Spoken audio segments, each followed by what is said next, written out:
If you've got more than a certain amount of money just sitting in your checking or savings account right now, I need you to hear me out for the next few minutes because that money, the money you worked your whole life to put away, is quietly slipping away from you in three different directions at the exact same time. And the most dangerous of the three is the one your bank will never ever pick up the phone to warn you about. Here's the thing nobody tells you. The moment your balance crosses a certain line, the federal government starts paying closer attention to you. Your money quietly starts shrinking, not because you spent it, but because it's just sitting there. And a piece of it stops being protected at all. Your bank has no reason to say a word about any of it, because every one of those three problems makes money for them and costs it to you. So here's what I'm going to give you today. First, the actual amount of money that's too much to leave in a regular bank account. Second, the three quiet dangers of keeping more than that. And third, and this is the part that really matters, the 5 specific places careful retirees actually move the rest, so it's safe, it's protected, and it's finally earning something instead of just sitting there. Stay with me to the end, because that last part is the part nobody explains to you for free. Let's start with the first danger, the one that surprises folks the most. When you hold a large pile of money in one account, the simple truth is you are being watched. Here's the rule almost nobody knows about. Under federal law, any time more than $10,000 in cash moves through your account in a single day, the bank is required to file a report about it. And that report goes straight to the Treasury Department, into a government database, with your name on it.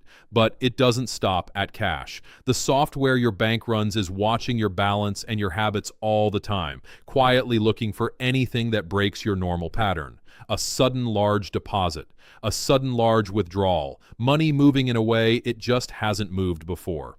And here's the part that isn't fair. You don't have to do anything wrong to get flagged. You only have to do something different. And the bigger the pile sitting in that one account, the more attention it draws. So the simplest way to stop being watched so closely is to stop keeping so much money sitting in the one place that's doing the watching. The second danger is pure arithmetic, and it is robbing you every single month, whether anyone's watching or not. It's inflation.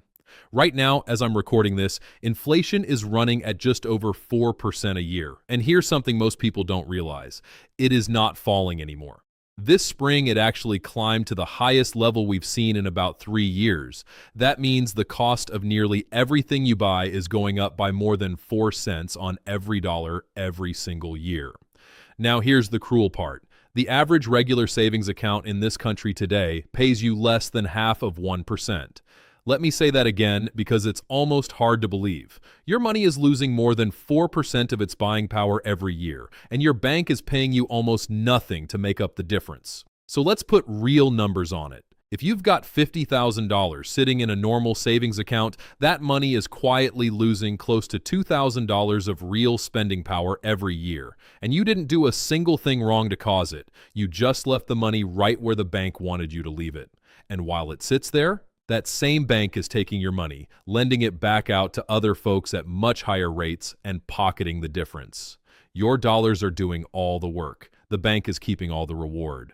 The third danger is the one almost nobody checks until it's too late, and it's about protection. Every account at every bank is insured by the FDIC, the Federal Deposit Insurance Corporation, but only up to $250,000 per person per bank. Anything above that line in a single bank is simply not protected. If that bank fails, every dollar over the limit, you could just lose it. Now, a lot of people think bank failures are something from their grandparents' day, the Great Depression, old black and white photographs.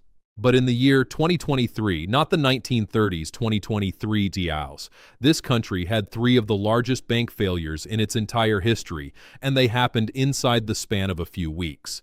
The people who were under the limit got every dollar back. The people who were over the limit had to wait and worry and hope. And I don't know about you, but I never want my life savings to come down to hope, especially when staying protected is so simple to arrange. So now, the question you've been waiting for. How much is actually too much to keep in a regular bank account? The honest answer that careful planners give is this. Keep 3 to 6 months of your regular living expenses in your checking and everyday savings, and not a whole lot more than that. For most retirees, that lands somewhere between $15,000 and $25,000. That's your cushion, your emergency money. The cash you can put your hands on in a moment, no questions asked. You want that, and you should have it. But everything above that number, it does not belong in an account that's watching it, shrinking it, and barely protecting it. Everything above that number should be somewhere better. So let me walk you through the 5 places careful people actually move it, and I'll keep it plain, because none of this is as complicated as the bank wants you to believe. Place number 1, a high-yield savings account at an online bank. Now, don't let the name scare you. These are real, fully insured savings accounts run by well-known institutions that simply operate online instead of on a street corner. And because they're not paying for a fancy branch on Main Street, they hand that savings back to you in interest. Right now, these accounts are paying around 4%, sometimes a little more. That's roughly 10 times what your regular bank is paying you on the very same money, with the very same federal insurance behind it. The money stays completely liquid. You can move it back to checking in a day or two whenever you need it, and opening one takes about 10 minutes from your own kitchen table. Place number 2, a treasury bill. A treasury bill is just a short-term loan you make directly to the United States government, and it's considered one of the safest places on earth to put a dollar. You buy them in small amounts straight from a government website called Treasury Direct, and right now the short-term ones are paying somewhere in the range of 3.5% to 4%.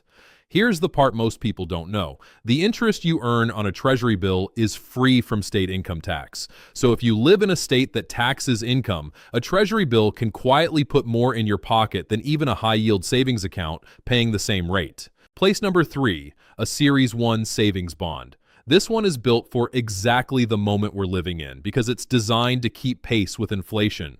The rate adjusts right along with the cost of living, so by design, your money doesn't quietly lose its buying power the way it does just sitting in a regular account. You buy them from that same government website up to $10,000 per person each year. The one rule to remember, you need to leave the money in for at least a year. So this is for savings you won't need right away, not for your emergency cushion. Place number 4. A brokered certificate of deposit.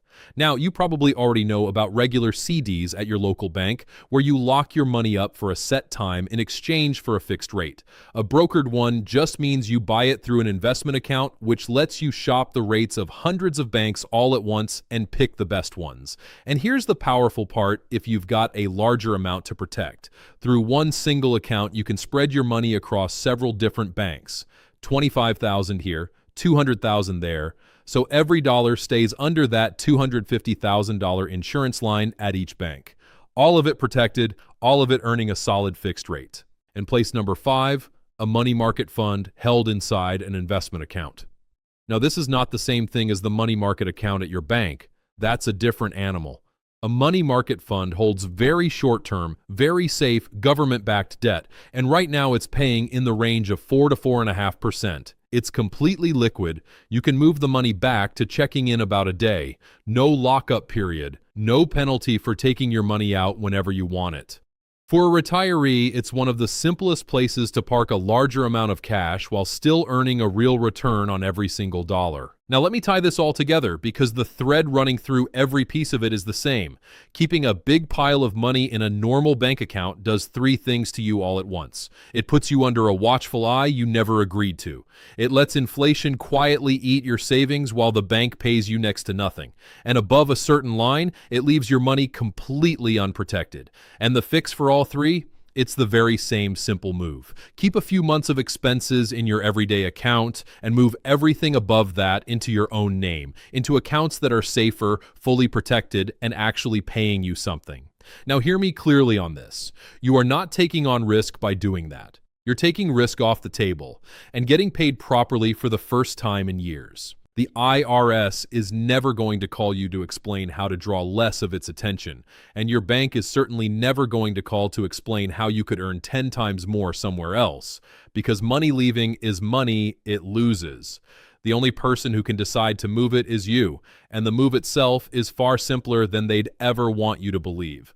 Most of these accounts can be opened right from your living room in less time than it'd take you to drive down to the branch. So do one thing for me right now. Think of one person you love who's over 60 and still keeps most of their savings sitting in a single account at one bank. A parent, a brother or a sister, a friend from church who worked hard their whole life and was simply never told that their own money could be both safer and earning more at the same time. Send them this video. That one share could protect every dollar they've got, cheer, and quietly take their name off a list they never even knew they were on. I'm Nicholas Hull. Take care of yourself, take care of your money, and I'll see you in the next one.